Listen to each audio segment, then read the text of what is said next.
Praise the Lord. जय मसीह की आप सबका मैं प्रभु यीशु मसीह के नाम से स्वागत करता हूँ। इस नए साल के लिए हमारे महान परमेश्वर का हम धन्यवाद देते हैं कि उसने पूरे 2020 में हमें संभाला।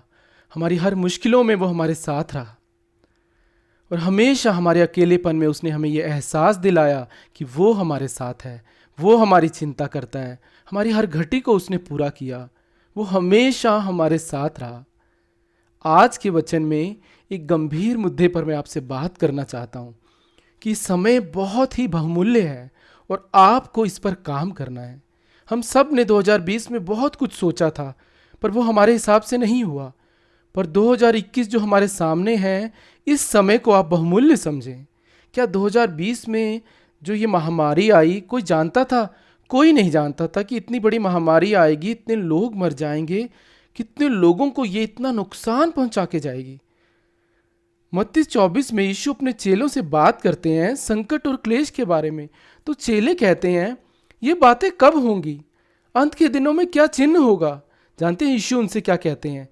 उस दिन और उस घड़ी के विषय में कोई नहीं जानता, न स्वर्गदूत और न पुत्र, परंतु केवल पिता।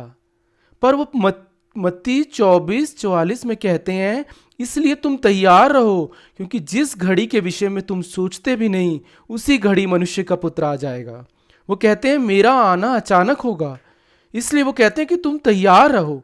आज मैं इसी विषय पर आपसे बात करना चाहता हूँ कि क्या आप तैयार हैं, या अगर आप तैयार नहीं हैं तो तैयारी कर रहे हैं। क्या आपकी तैयारी है? आज हम तैयारी पर बात करने वाले हैं। इसे ध्यान से सुने, क्योंकि इसमें एक क्षमता है आपके जीवन को बदलने की। जानते हैं, जब आपकी तैयारी उस खुदा की योजना से मिल जाती है, वहीं आप कामयाब हो जाते हैं। यही कामयाबी की आशीष की परिभाषा है। जब आप तैयारी करते हैं और वो तैयारी आपको परमेश्वर की योजना से जोड़ती है और आप कामयाब हो जाते हैं। कई लोग तैयारी को बहुत ही हल्के में लेते हैं। अगर उनसे आप कहो कि आपकी तैयारी हो गई है, तो वो कभी तैयारी नहीं करते। देखेंगे अभी तो बहुत टाइम है, यही उनका जवाब होता है। यहाँ यीशु कह रहे हैं इसलिए तुम तैयार रहो, क्योंकि जिस घड़ी के विषय में तुम सोचते ही नहीं, उसी घड़ी मनुष्य का पुत्र आएगा। जानते हैं, आपकी तैयारी आपको आपकी मंजिल तक पहुंचाती है। सोचिए, अगर आप तैयार नहीं हैं और द्वार खुलता है तो आप तो गड़बड़ी में हो जाएंगे। द्वार खुला है आपकी कामयाबी के लिए, आशीष के लिए, मंजिल के लिए। देखिए, आपके लिए आशीष तैयार है, पर आप खुद तैयार नहीं हैं आशीष के लिए। इसलिए आपकी तैयारी और उस खुदा की योजना का आपसे मिलना आपको कामयाब करेगा, आपको आशीषित करेगा। यही असली कामयाबी है। बहुत से लोगों को कामयाबी इसलिए नहीं मिली कि आशीष इसलिए नहीं मिली कि वो आशीष इनसे दूर थी या उनसे कामयाबी उनसे दूर थी। ऐसा नहीं था, क्योंकि उन्होंने आशीष के लिए कभी तैयारी नहीं की। ऐसे लोगों के पास एक ही जवाब होता है, अभी तो टाइम है। वो कभी भी तैयारी के लिए सीरियस नहीं होते। क्या आप अपनी जिंदगी की कामयाबी के लिए गंभीर हैं? क्या इस 2021 में आप अपनी आशीष के लिए सीरियस हैं? कई बार लोग तैयारी को इतना हल्का लेते हैं, वो कहते हैं ज्यादा क्या सोचना, परमेश्वर करेगा, वो भला है। वो तो भला ही है, इसलिए वो हर दिन आपके लिए भलाई की योजनाएं बनाता है, हर दिन आपके लिए भलाई की कल्पनाएं करता है। पर इस योजना तक पहुंचने के लिए आपको तैयारी करनी है। यही फर्क है मूर्ख और बुद्धिमान में। मूर्ख के पास कोई तैयारी नहीं होती और बुद्धिमान हर बात की तैयारी करता है। आइए हम एस्तर की किताब से आज देखेंगे। एस्तर की पुस्तक, उसका 2 अध्याय। यहां हम देखते हैं एक लड़की एस्तर के बारे में। ये एक अनाथ लड़की है, उसके माता पिता का कोई जिक्र नहीं है। मोर्दके जो उसका रिश्तेदार है, वो उसका पालन पोषण अपनी बेटी की तरह करता है और वो एक दूसरे देश में होते हैं। और एक दिन वहां घोषणा होती है कि राजा के लिए सुंदर कुंवारियां ढूंढी जाएं, और जो कुंवारी राजा की दृष्टि में उत्तम ठहरेगी वो पटरानी बनाई जाएगी, क्योंकि उस देश की रानी को वहां से हटा दिया गया है और वहां एक नई रानी को चुना जाना है। वहां उस जगह की सभी सुंदर कुंवारियों को बुलाया जाता है और उसमें से एक एस्तर भी थी।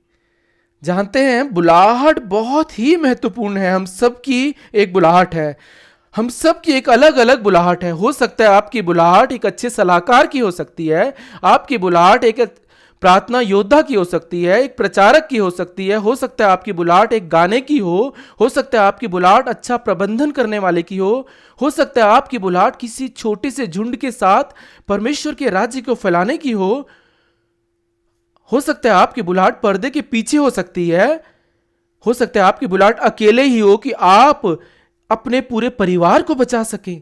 कोई भी आपकी बुलाहट हो सकती है, पर हर एक बुलाहट के लिए एक तैयारी की जरूरत है। आप ध्यान से सुने, अस्तर को चुन लिया गया और राजा के महल में पहुंचा दिया गया। वो वहां पहुंचते ही उस महल की रानी नहीं बन गई। आप कहते होंगे मेरी भी तो बुलाहट है, मुझे भी परमेश्वर ने एक सपना दिखाया है। यूसुफ को भी परमेश्वर ने उसकी बुलाहट के लिए एक सपना दिखाया। उसने देखा कि वो किसी देश का प्रधानमंत्री बनेगा, पर वो उस वक्त तैयार नहीं था, इसलिए उस तैयारी के लिए उसे एक लंबी जर्नी से गुजरना पड़ा, एक बड़े संघर्ष से गुजरना पड़ा। एस्थर को राजा के महल में पहुंचा दिया गया। वो सही स्थान पर पहुंच गई, पर फिर भी वो रानी नहीं बनी। एस्थर 2:3 में लिखा है, राजा अपने राज्य के सभी प्रांतों में लोगों को इसलिए नियुक्त करे कि वे सब सुंदर युवा कुंवारियों को शूशनगढ़ के रनवास में इकट्ठा करें और स्त्रियों के प्रबंधक हेगे को, जो राजा का खोजी था, उसे सौंप दें और शुद्ध करने की योग्य वस्तुएं उन्हें दी जाएं। देखने में यह बड़ा साधारण लगता है कि उन्हें शुद्ध करने के लिए योग्य वस्तुएं दी गई, पर अगर आप एस्थर की किताब पढ़ते हैं तो वहां लिखा है कि उन्हें शुद्ध करने के लिए 12 महीने लगे। फिर वो तैयार हुई उस राजा के सामने पेश होने के लिए। 12 महीने की तैयारी राजा की उपस्थिति में लाने के लिए। और आगे लिखा है, कृपया ध्यान से सुने, एस्थर 2:4 में लिखा है, तब उनमें से जो कुंवारी राजा की दृष्टि में उत्तम ठहरे वो रानी वष्टी के स्थान पर पटरानी बनाई जाए। उस तैयारी के बाद वो एस्थर राजा की उपस्थिति में आई और राजा की दृष्टि में वो उत्तम ठहरी। ध्यान से इसे सुनिए, लिखा है जब वो राजा की उपस्थिति में आई तो वो राजा की दृष्टि में उत्तम ठहरी। राजा की उपस्थिति ही आपके विधान को बदल सकती है। राजा की उपस्थिति में आकर ही आपका भाग्य बदल सकता है, पर इस राजा की उपस्थिति में आने के लिए आपको तैयारी करनी होगी। आपको तैयारी करनी होगी, आपको उसके चरणों में बैठकर उसकी सुनना होगा। एक दिन नहीं, हर दिन, कई बार, कई घंटे उसकी सुननी होगी।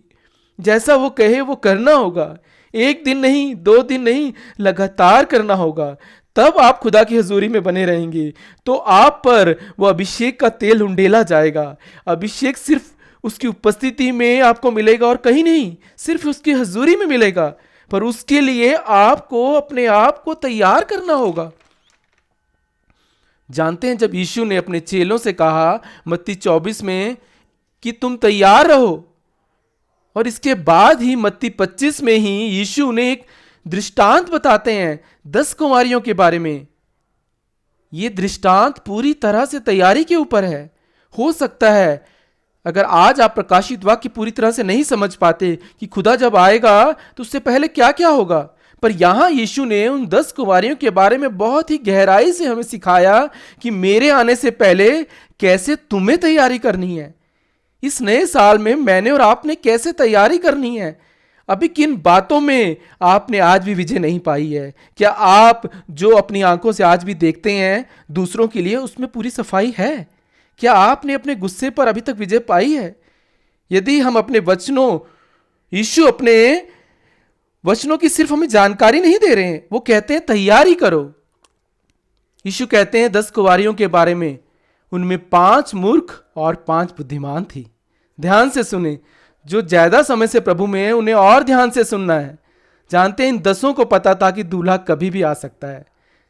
जानते हैं ये 10 कौन है? ये कलीसिया है, ये मैं और आप हैं, क्योंकि कुंवारियों का मतलब ही कलीसिया है। इन सब को पता था कि मसीहा आएगा। इनको ये भी पता था कि जब दूल्हा आएगा तो इनमें क्या क्या देखेगा। उन्हें पता था कि जिसकी मशाल जलती होगी उन्हें ही वो लेकर जाएगा। पर क्या फर्क था उनमें? वचन कहता है उनमें 5 मूर्ख थी और 5 समझदार थी। पर क्या फर्क था उन मूर्ख और समझदारों के बीच में? वचन कहता है समझदार कुंवारियों के पास अतिरिक्त तेल था और मूर्खों के पास नहीं था। वचन कहता है जब दूल्हा आया तो वो 5 को ले गया और 5 रह गई। हो सकता है आपको भी ये बताया गया हो कि आपका बपतिस्मा हो गया है, आप चर्च में हो, आप टाइट डालते हो, अब आप स्वर्ग जाओगे।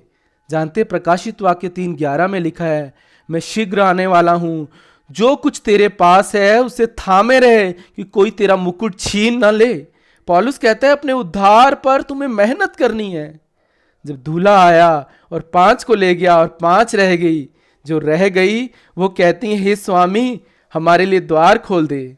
जानते उसने क्या उत्तर दिया, मैं तुम्हें सच सच कहता हूं, मैं तुम्हें नहीं जानता।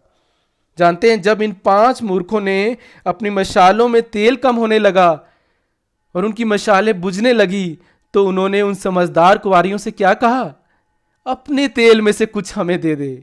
ये एक संकेत है जो प्रभु बताते हैं कि एक ऐसा समय आएगा कि लोग अपने अभिषेक के तेल के लिए परमेश्वर के चरणों में नहीं बैठेंगे, पर एक दूसरे के पीछे भागेंगे।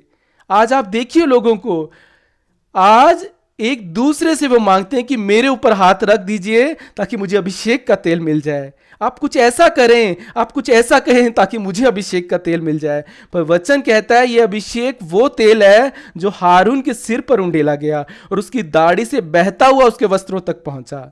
जानते हैं अभिषेक का तेल तो सर से दाढ़ी पर और दाढ़ी से वस्त्रों तक पहुंचा। और सर कौन है? सर यीशु मसीह है। जब आप अकेले में घुटनों पर आते हैं और उसके आगे दुआ करते हैं, उससे ढूंढते हैं वचनों में, निरंतर उसके पास आते हैं और कहते हैं प्रभु मेरा अभिषेक कर। यीशु कहते हैं अंतिम दिनों में लोग अभिषेक के तेल के लिए एक दूसरे के पीछे भागेंगे। 5 कुंवारियों का तेल खत्म हो गया और कहती है हमें तेल दे दो। आज लोग अभिषेक का तेल पाने के लिए खुदा पर नहीं पर लोगों पर निर्भर हैं, और कोई आपको तेल दे नहीं सकता क्योंकि अभिषेक का तेल उंडेलने वाला तो यीशु मसीह है। पर क्या फर्क था उन 5 बुद्धिमान और मूर्खों में? फर्क था तैयारी का। उन 5 बुद्धिमानों के पास तैयारी थी पर उन 5 मूर्खों के पास कोई तैयारी नहीं थी। यही फर्क है एक मूर्ख और एक बुद्धिमान में। फर्क है तैयारी का। और तैयारी क्या है? तैयारी है हर दिन उस खुदा के चरणों में बैठना, उसकी सुनना, उसकी सुनकर उस पर अमल करना, एक मसीह की तरह जीवन जीना। इसी तैयारी में आप अभिषेक का तेल पाएंगे। जानते हैं मशाल क्या है? परमेश्वर का वचन।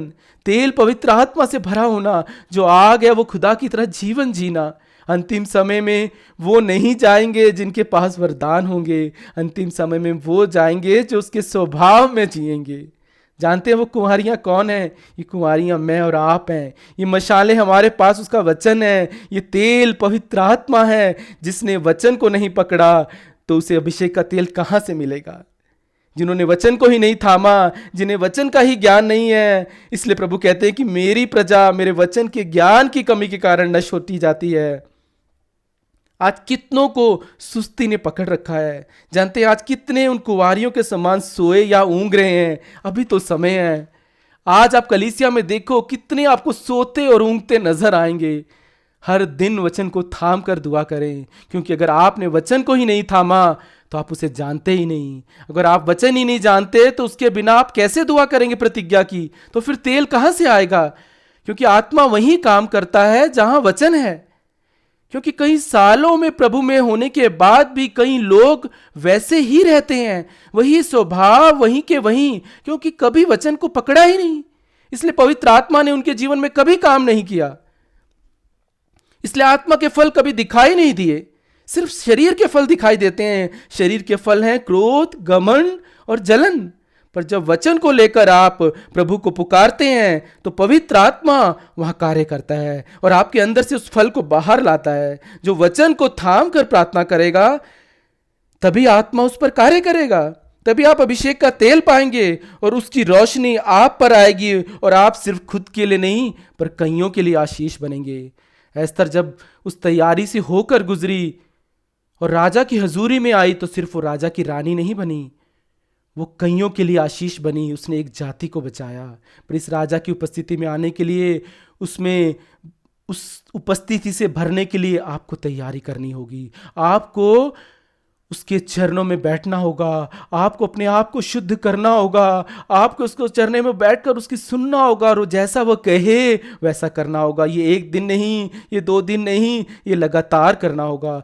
तब आप उस खुदा की उपस्थिति में आएंगे, तब आप पर अभिषेक का तेल उंडेला जाएगा। और अभिषेक सिर्फ उसकी उपस्थिति में है और कहीं नहीं। और अभिषेक के तेल के लिए तैयारी बहुत ज़रूरी है।